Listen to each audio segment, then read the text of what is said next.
ശക്തമായ മഴയിൽ ഏലപ്പാറ കോഴിക്കാനത്ത് വീടിന്റെ പിറകുവശത്തെ മൺതിട്ടയിടിഞ്ഞ് വീട് അപകടാവസ്ഥയിൽ. കോഴിക്കാനം നരന്തിവിളയിൽ സണ്ണിയുടെ വീടാണ് അപകടാവസ്ഥയിലായത്.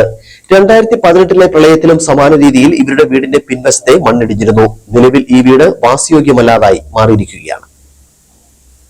കഴിഞ്ഞ ദിവസത്തെ ശക്തമായ മഴയിലാണ് ഏലപ്പാറ കോഴിക്കാനം സ്വദേശിയായ നരന്തിവിളയിൽ സണ്ണിയുടെ വീടിന്റെ പിറകുവശത്തെ സംരക്ഷണഭിത്തി ഇടിഞ്ഞത്. ഇതോടൊപ്പം വലിയൊരു കല്ലും വീടിന്റെ ഭിത്തിയിൽ ഇടിച്ചു നിൽക്കുകയാണ്.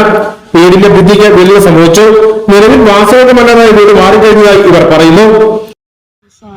രാത്രി മഴക്കെടുതിയില് വീട്ടിലേക്ക് ഒരു വലിയ പാറ പതിച്ച് നമ്മുടെ വീടിന്റെ ഒരു സൈഡിലേക്ക് അത് വന്ന് പൂർണ്ണമായിട്ട് ഒരു മൂലയെല്ലാം നശിക്കുകയും വീടിലേക്ക് അപകട ഭീഷണിയില് ഒരു പാറ നിരങ്ങി വന്നിരുന്നു. മണ്ണൊക്കെ ഇടിഞ്ഞു വീണിട്ടുണ്ട്. വീടില് രണ്ട് സൈഡിലും ഭിത്തിക്ക് വിള്ളലൊക്കെ വീണ് കിടക്കുന്നുണ്ട്. എനിക്ക് പ്രായമായ 2 കുഞ്ഞുങ്ങളാണുള്ളത്.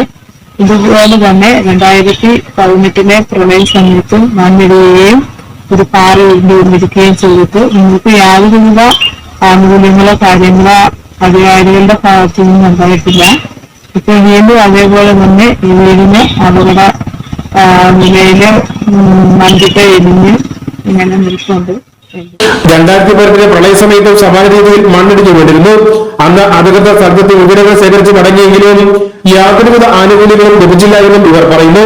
ഇപ്പോൾ വീണ്ടും വലിയ രീതിയിൽ മണ്ണിടിഞ്ഞതോടെ ഇനി എന്ത് ചെയ്യണമെന്ന് അറിയുന്ന പ്രതിസന്ധിയിലാണ് ഈ കുടുംബം. വലിയ രീതിയിൽ മണ്ണിടിഞ്ഞു കിടക്കുന്നതോടെ വീടിന്റെ കൂടുതൽ ഭാഗങ്ങളും തകർച്ചാ ഭീഷണിയിലാണ്. സർക്കാർ തലത്തിൽ എന്തെങ്കിലും സഹായം ലഭിക്കുന്ന പ്രതീക്ഷയിലാണ് ഇവരും. News bureau, Elappara.